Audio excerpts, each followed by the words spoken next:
အားလုံးပဲမင်္ဂလာပါကျွန်တော်ဒီနေ့ပြောပြသွားမှာကOBS software ကနေပြီးတော့မသုံးချင်ဘူးပေါ့နော်ဗီဒီယိုကိုလူပုံလည်းပါမယ် screen လည်းပါမယ်ဆိုပြီးတော့ပေါ့နော်အဲ့လိုနှစ်မျိုးလုပ်လို့ရတဲ့ software ရှိလားဆိုပြီးတော့ကျွန်တော်မေးထားတဲ့တယောက်ရှိပါတယ်အဲ့ဒီသူကကျွန်တော်အခုလုပ်ပြပြီးဟောဗီဒီယို software လေးကို down ပြပေးမယ်ပြီးတော့ဘယ်လိုလုပ်ရမလဲဆိုတာလေးကိုလည်းကျွန်တော်ပြပေးသွားမှုရှိပါတယ်ဆိုတော့ကျွန်တော်တို့ဒီ website ထဲကိုဝင်မယ်ပေါ့နော်စပြီးတော့စပြောမယ်ဆိုလို့ရှိရင်အခုကျွန်တော်တို့ဒီမှာ powerteachmm.com ပေါ့နော်ဒါမြန်မာ website ပေါ့နော်မြန်မာ website ထဲမှာလည်းတော်တော်စုံရှိပါတယ်ကျွန်တော်တို့ဒီ editor software တွေရောအကုန်လုံးပေါ့နော်ဒီမှာအများကြီးရှိပါတယ် antivirus တွေရော multimedia တွေရော office tool တွေရောပေါ့နော်အကုန်အစုံရှိပါတယ်ဆိုတော့ကျွန်တော်တို့ဒီမှာ powerteachmm.com နဲ့ကိုသွားမယ်သွားပြီးသွားလို့ရှိရင်ကျွန်တော်တို့ဒီ software တွေကကျွန်တော်တို့ဒီမှာ video editor တွေကိုသွားလိုက်မယ်ပေါ့နော်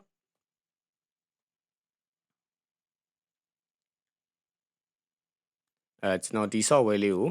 down ပြမှာပါမှာပေါ့နော် TechSmith Caster စီအားပေါ့နော်ဒီကောင်လေးကို2021 software လေးကို version လေးကို down ယူလိုက်မယ်ပေါ့နော်ကျွန်တော်တို့ဒီမှာအဲ့ထဲကိုဝင်လိုက်ပြီဆိုတာနဲ့ကျွန်တော်တို့ဒီကနေပြီးတော့ down လို့ရပါတယ်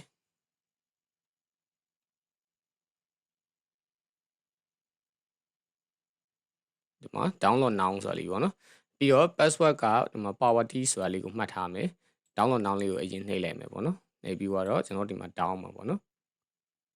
okay down နေပြီတိတ်ပြီးတော့ file ကအကြီးမဟုတ်ဘူး file သေးသေးလေးပေါ့နော်ကျွန်တော် Premiere Pro ဆိုလို့ရှိရင် 5GB ကျော်တယ်လေ7GB ကျော်တာပြောတယ် 8GB နီးပါးပဲပေါ့နော်ဒါကြတော့အဲ့လောက်တောင်မရှိဘူး 1GB တောင်မရှိဘူးပေါ့နော်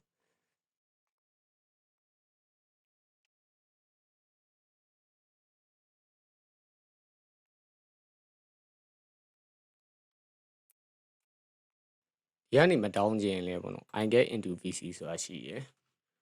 I get into PC ရှိမယ်ပြီးရင် I လေးဖြုတ်လိုက် get into PC ဆိုပြီးတော့လည်းရှိရယ်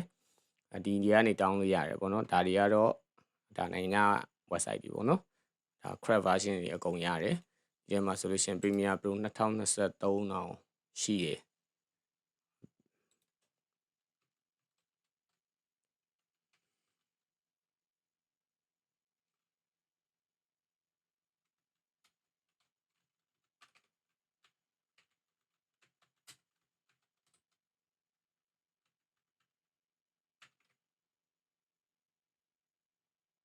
2023တောင်ရှိရယ်ပေါ့နော်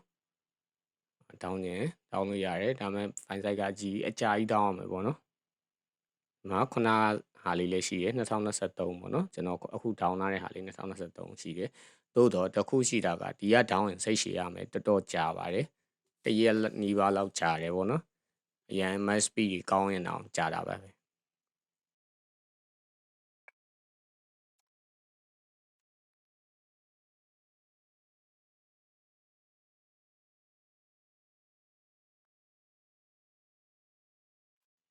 โอเคရသွားပြီပေါ့နော်ရသွားပြီဆိုလို့ရှိရင်ဒီကောင်လေး show in folder လောက်လိုက်မယ်သူ့ကိုကျွန်တော်တို့desktop ပေါ်တင်လိုက်မယ်ပေါ့နော်โอเค desktop ပေါ်တင်ပြီးသွားလို့ရှိရင်file တစ်ဆောက်လိုက်တာကောင်းမယ်ရှုပ်ကုန်မှာကြောက်လို့ပေါ့နော်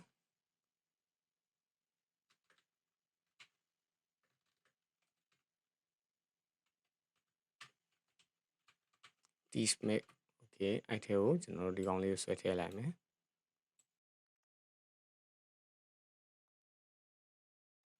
โอเคရောက်သွားပြီဆိုလို့ရှိရင်ကျွန်တော်ဒီကောင်လေးကို extract ဖြီးမယ်ပေါ့နော်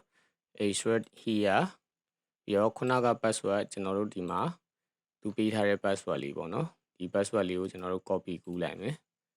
copy ကူးပြီးတော့ဒီထဲမှာထည့်လိုက်မယ်ပေါ့နော်ထည့်ပြီးရင် yes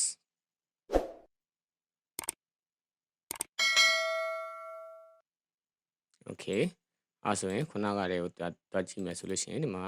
ရနေပြီပေါ့နော်ရနေပြီဆိုတော့ဒီမှာ readme လေးကိုကျွန်တော်တို့အရင်ဖတ်မယ်သူလောက်ခိုင်းတဲ့အဆင့်လေးတွေပေါ့နော်ဒီမှာ unpack ပြီးတော့ start installer go with install option and stick auto launch off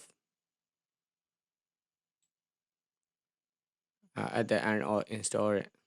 your don't launch after install is 10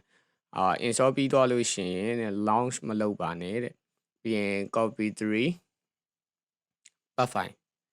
file တွေကိုကျွန်တော်တို့ craft folder တွေကနေပြီးတော့ယူတဲ့နော်ပြီးသွားလို့ရှိရင် copy whole TechSmith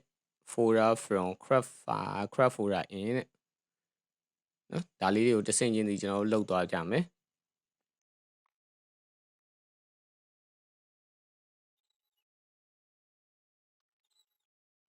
Okay အဲ့ဒါဆို setup လုပ်လိုက်တော့မယ်နော် Okay I accept install yes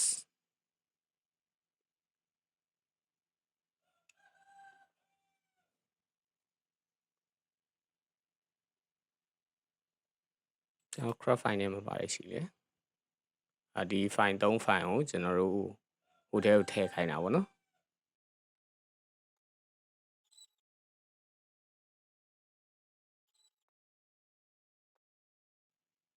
ဒီ software ကကျွန်တော်တို့ recording လည်းလုပ်လို့ရတယ် editing လည်းလုပ်လို့ရတယ်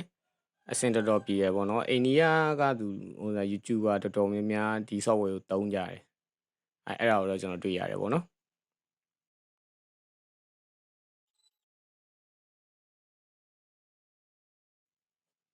Okay အဲ့တော့ finish ဖြစ်သွားပြီ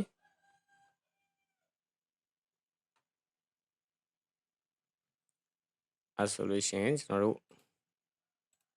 ချက်အပြင်ထွက်ကြည့်လိုက်မယ်ဒီမှာရောက်နေပြီပေါ့နော်ရောက်နေပြီဆိုလို့ရှိရင်ခုနကသူပြောထားတဲ့စာလေးကပြောလဲဆိုတော့ don't launch after install is 10ပြီးသွားလို့ရှိရင် 3 copy path file from a program directory ဆိုတော့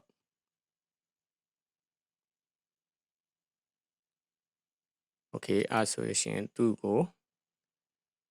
open file location ဆိုပြီးတော့ကျွန်တော်တို့သွားမှာပေါ့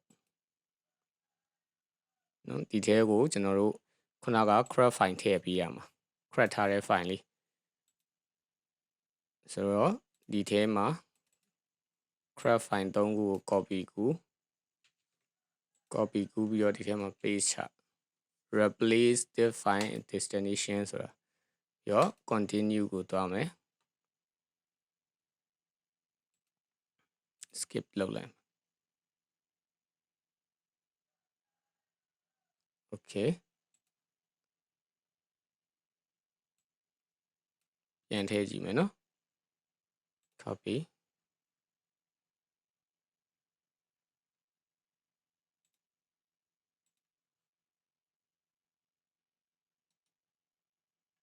paste ချ replace you will need to provide administrator permission to copy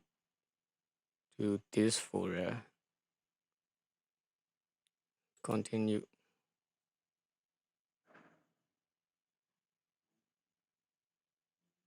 action cannot be another open another program or ကျွန်တော်တို့ဓာတ်ကြီးဖွင့်ထားလို့ပေါ့နော်ဓာတ်ကြီးဖွင့်ထားတဲ့အတွက်ဖြစ်တဲ့အတွက်ဒီမှာဖွင့်လို့မရဘူးလို့ပြောတာအဲ့တော့ကျွန်တော်တို့ page ပြန်ချမယ် replace ပြန်လုပ်မယ် Okay အဲ့ဒါဆိုအကုန်ရသွားပြီပေါ့နော် Okay အဲ့ဆိုအားလုံးက done ဖြစ်သွားပြီOkay ပြီးသွားလို့ရှိရင်ကျွန်တော်ဘာထပ်လုပ်ကြမလဲဆိုတာကြည့်မယ်copy hole craft folder in ဒါတွေအကုန်လုံး crash လုပ်ခိုင်းတာအဲ့ဒါအကုန်လုံးပြီးသွားပြီပေါ့နော်ပြီးတော့disable ဒါ setting ဘိုင်းထဲမှာသွားလုပ်ကြမှာပေါ့နော် go to program directory ပြီးရင် program လမ်းကြောင်းထဲကိုပဲပြန်သွားရမယ်ဆိုတော့ကျွန်တော်တို့ program လမ်းကြောင်းထဲပဲပြန်သွားမယ် open file location နဲ့ပေါ့နော် open file location နဲ့ပြန်သွားလိုက်မယ်ပြီးသွားရင်ဒီမှာ file legacy cam recorder exe ကိုရှာမယ်ပေါ့နော်L နဲ့စတာဆိုတော့ဒီမှာ legacy cam recorder ပေါ့နော်ဒီအဲ့ကောင်ကိုကျွန်တော်တို့ exe ကို right click ထောက်ပြီးတော့ right click on it and then click properties ကိုနှိပ်တယ်ပြီးတော့ရှင် switch to capacity tab capability tab at the bottom of the setting page click change setting for all users ဆိုပြီးတော့နှိပ်ပြီးရင် run as administrator run လိုက်တယ်ပြီးရင် okay နှိပ်လိုက်တယ်ဆိုတော့ကျွန်တော်တို့ right click ပြီးရင် properties ကိုသွားမယ် properties ကိုသွားပြီးသွားလို့ရှင် capability တွေကိုသွားပြီးသွားရင် change system for all user ကိုသွားပြီးရင် run the program as administrator အမှန်ချစ်ပြီးသွားလို့ရှင်ကျွန်တော်တို့ okay နှိပ်တယ် okay ပေါ့နော်ဒါဆိုလို့ရှင်ဒါတစ်ခုပြီးသွားပြီနောက်တစ်ခုကပါတယ်တော့disable Castasia app data at length launch ပေါ့နော် as a firewall to block both incoming and outgoing connection or do not update it ဒါ firewall နဲ့ပဲရပြီပေါ့နော်ဒါဆိုလို့ရှိရင်ကျွန်တော်တို့ဒီကောင်လေးကိုဖွင့်ကြည့်လိုက်ဒီ file လေးကိုဝင်လိုက်ပေါ့နော် okay ဝင်လိုက်ပြီဆိုရင်ဒီလိုမျိုးဒါပေါ်လာမယ်ပေါ့နော်ပေါ်လာလို့ရှိရင်ကျွန်တော်တို့က recording လုပ်မှာဆိုလို့ရှိရင် recording ထဲကိုသွားမယ် project ဒီထဲမှာပဲ edit လုပ်မှာဆိုလို့ရှိရင် edit ထဲကိုသွားမယ်ဒီမှာသူ template တွေကျွန်တော်တို့ယူသုံးမှာဆိုလို့ရှိရင်သူ template တွေကိုယူသုံးလို့ရတဲ့နေရာကိုသွားမယ်ပြီးသွားရင်ဒါ record လုပ်တာပေါ့နော်ဒါကကြတော့ကျွန်တော်တို့အရင်တော့လုပ်ခဲ့တဲ့ project တွေကိုစိတ်ထားတာရှိရဆိုလို့ရှိရင်ကျွန်တော်တို့ open project နဲ့သွားလို့ရတယ်ပေါ့နော်ဒီထဲမှာ recent project ဆိုပြီးတော့ပေါ်နေလိမ့်မယ်ပေါ့နော်ကျွန်တော်တို့ဘာမှမစိတ်ထားရင်တော့ဘာမှရှိမှာမဟုတ်ဘူးပေါ့နော်ဆိုတော့ကျွန်တော်တို့ကလောလောဆယ်မှာကျွန်တော်ဒီနေ့ပြချင်တာက new recording ဖြစ်တဲ့အတွက် recording လုပ်မှာပေါ့နော်ဆိုတော့ကျွန်တော် new recording ကိုနှိပ်လိုက်မယ်ခဏလေးစောင့်ပေးပါ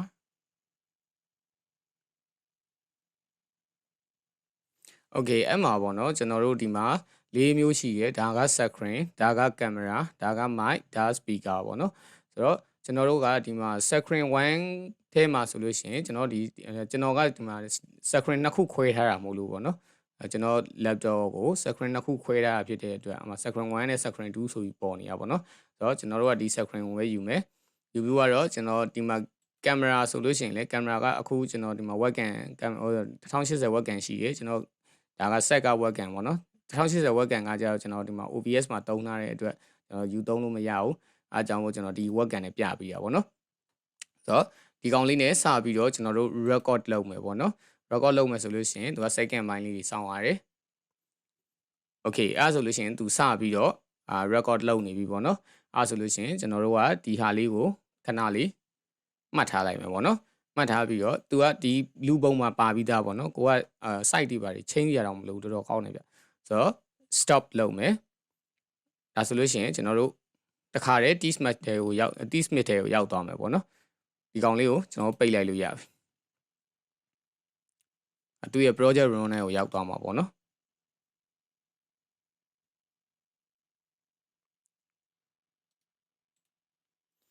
โอเคအဲဆိုလို့ရှိရင်ဒီမှာနည်းနည်းလေးကြာနေတယ်ဆက်က okay ရပြီနော်ခုနက file လေးရလာပြီပေါ့နော်ကျွန်တော်တို့ record လုပ်ထားတဲ့ file လေးရလာပြီကျွန်တော်တစ်ချက်ဖွင့်ကြည့်အောင် okay အဲဆိုလို့ရှိရင်သူစပြီးတော့record လုပ်နေပြီနော်ရပြီဆိုလို့ရှိရင်ဒီကောင်လေးကိုကျွန်တော်တို့ကဒီထဲမှာပဲ edit တစ်ခါတည်းလုပ်လဲရတယ် edit လုပ်တဲ့နည်းကိုတော့နောက်မှပဲပြောပြပေးမှာပေါ့နော်ဒီနေ့ကတော့ကျွန်တော်တို့အဲ့ video တွေလုပ်နေတဲ့ဟာကိုပဲကျွန်တော်ပြပေးနေတာဖြစ်တဲ့အတွက်ပေါ့နော်ဆိုတော့ကျွန်တော်တို့ဒီကောင်လေးကိုကျွန်တော်တို့ export ထုတ်မယ်ဆိုလို့ရှိရင်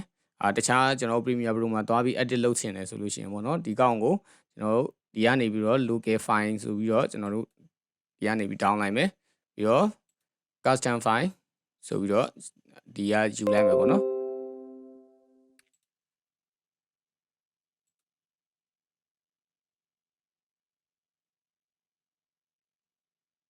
custom production setting ဆိုပြီးတော့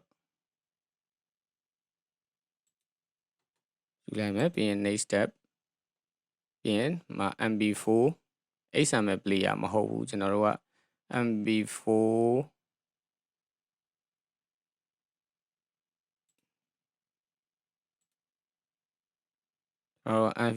mp4 only နဲ့သွားမှာပေါ့နော်ဒီမှာ 1080p app နဲ့ဒီကောင်နဲ့သွားမှာပေါ့နော် ဒီကောင်လေးကိုရွေးပေးရမယ်ရွေးပေးပြီးရင် next ကိုသွားမယ်ဒီမှာ finish video ထဲမှာထည့်မယ်ကျွန်တော်တို့TechSmith ပေါ့နော် TechSmith tutorial ဆိုပြီးတော့ဒီကောင်လေးကို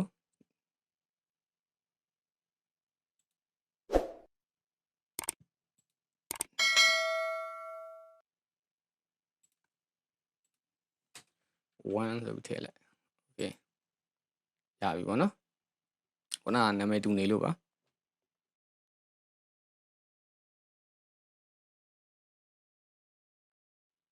okay ဒါဆိုရင်ကျွန်တော်တို့ video okay အဲ့ဆိုလို့ရှိရင်သူစပြီးတော့အဲ့ဆိုလို့ရှိရင်ကျွန်တော်ဒီကောင်လေးကို finish လုပ်လိုက်လို့ရပြီပြီးတော့ကျွန်တော်ဒီ project run ကိုပါပိတ်လိုက်လို့ရပြီပေါ့နော် save ပြီးတော့ထားခဲ့မလားဒါမှမဟုတ်ရှင်မ save ဘူးလားပေါ့နော်ကျွန်တော်တို့မ save တော့ပါဘူးရပြီအဲ့ဆိုလို့ရှိရင်ကျွန်တော်တို့ခုနက finish video တွေကိုပြန်သွားကြည့်မယ်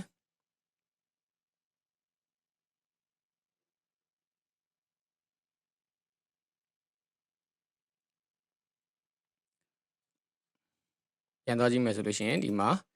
ထွက်လာပြီပေါ့နော်ဒီမှာဒီထဲမှာ video ရနေပြီပေါ့နော် okay အဲ့ video မှာကျွန်တော်တို့က Premiere Pro နဲ့ပြန်ပြီးတော့ edit လုပ်မယ်ဆိုလို့ရှိရင်လုပ်လို့ရပြီပေါ့နော် okay ဒီလောက်ပါပဲပေါ့နော်ဒါဆိုလို့ရှိရင်ကျွန်တော်ကိုမေးထားတဲ့တယောက်လည်းနားလည်သွားလိမ့်မယ်ထင်ပါတယ်နားမလည်တာရှိရင်လည်းကျွန်တော်ကို Facebook ကနေလာမေးလို့ရတယ်ကျွန်တော် comment ကနေမေးထားလို့လည်းရတယ်အားလုံးကျေးဇူးတင်ပါတယ်